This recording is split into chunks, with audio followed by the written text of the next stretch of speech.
I'm Stephen Hildebrand, and me and some of my friends we're going to show you about some of the major points in lack of funding in public education.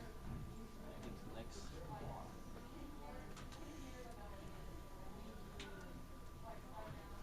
next. Some of the main points are lack of funding in sports, extracurricular activities, lunch programs, books and materials, and teachers actually having to pay out of pocket for school supplies in their own classrooms when they themselves don't make a whole lot of money. Sports.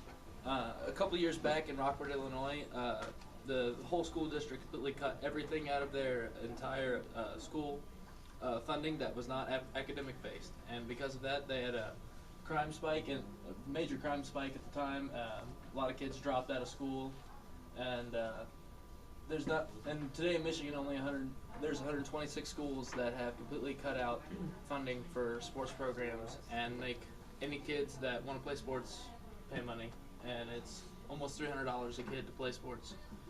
And the LA 84 Sports Foundation has donated over $2 million in 2010. They're one of the only 2 grants available in the United States for funding.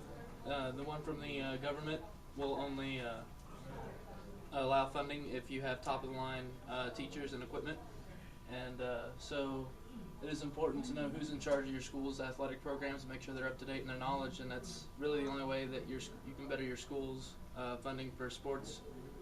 So I'll turn it over to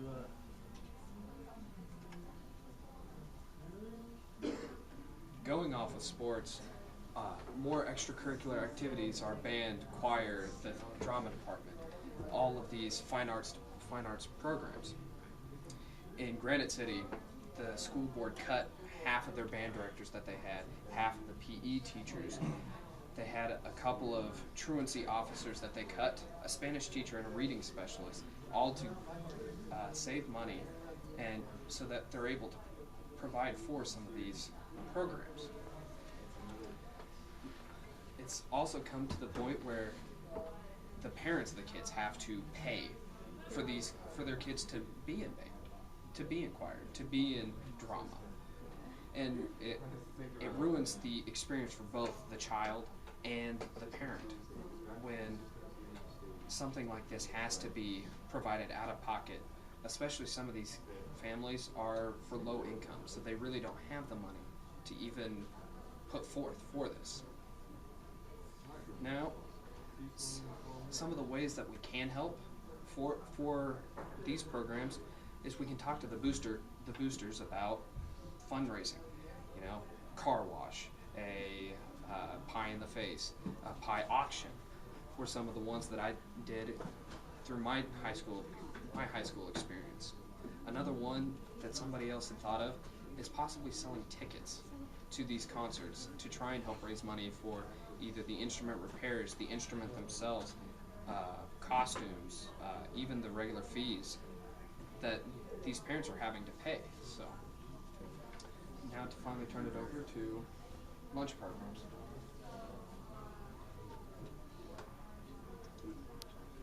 Lunch programs is a huge problem with decline of funding. Elementary and high school parents everywhere struggle to pay for their kids' lunches, and everywhere people complain about their taxes going up again due to low funding.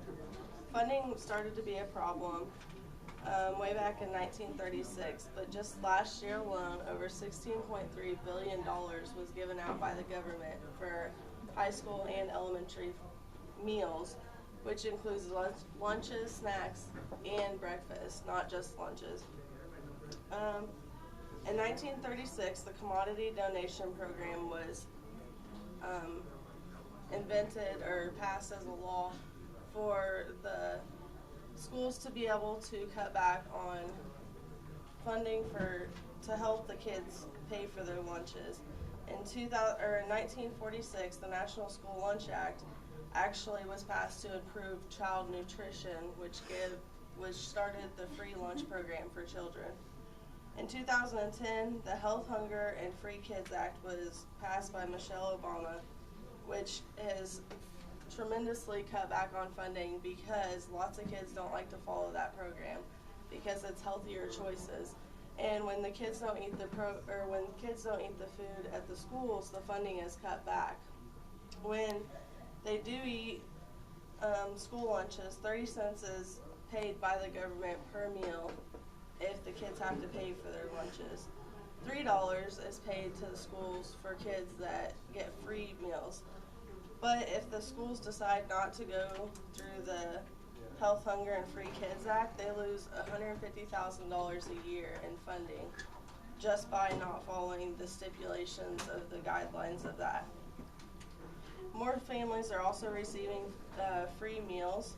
If families make under $23,000 a year, they're able to apply for food stamps and TANF, which is temporary assistance for needy families, and that makes families be able to have free lunches for their children, which also causes lack of funding. One of the solutions that could be is to up the standards, the nutrition standards, so more kids will eat lunches at school. That way the schools aren't going to lose their funding.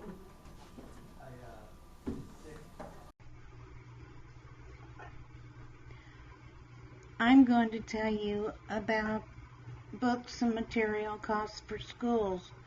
The average book cost for books and materials for 1 year for a student is $1,100.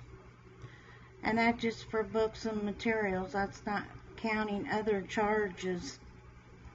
But you can reduce some of the cost on your books by trying to get some from your friends. Go to the library and maybe check one out. Go to the campus bookstore. Go on the internet. See if anybody has any that is for sale. Maybe you can get them at half price. And if you want to go on the internet for books, there's Campus Book Rentals on the internet and valorbooks.com. We're very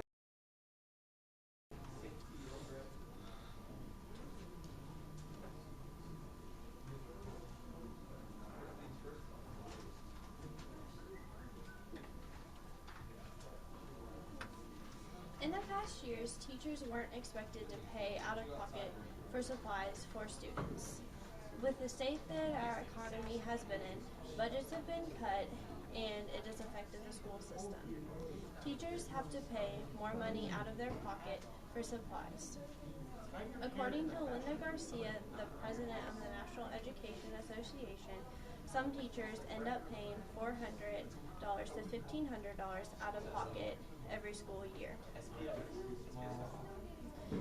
In the past years, teachers have never been expected to provide for the students like they are now. 81% of educators see companies that provide teacher discounts when they get their supplies. Almost all of the teachers save their receipts when they buy the school supplies so that they can add them as tax deductions. There is a limit to the amount of money that teachers can claim on their taxes, and most teachers reach that limit by a month or two into the school year. There are a few solutions that have been brought up for the problem. Representative Dina Titus sponsors the Tax Relief for Educators Act. She hopes that the act will pass this upcoming school year.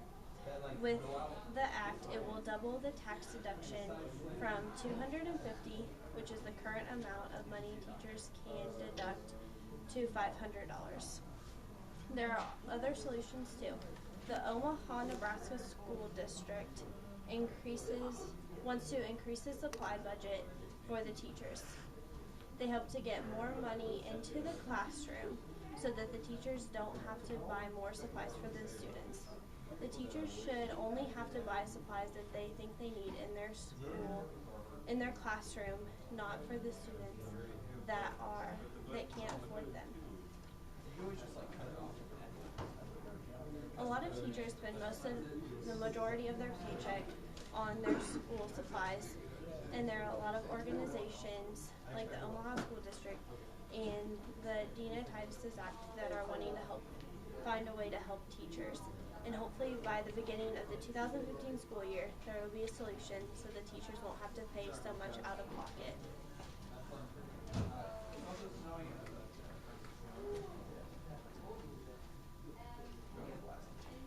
So as you can see, lack of funding in public education has become more and more of a serious problem, and it continues to grow through sports, through extracurricular activities, through lunch programs, through books and materials, and even paying for different supplies from teachers' own salaries. However, as you can see, we've provided a few different examples of how we can combat these setbacks, these drawbacks that plague us.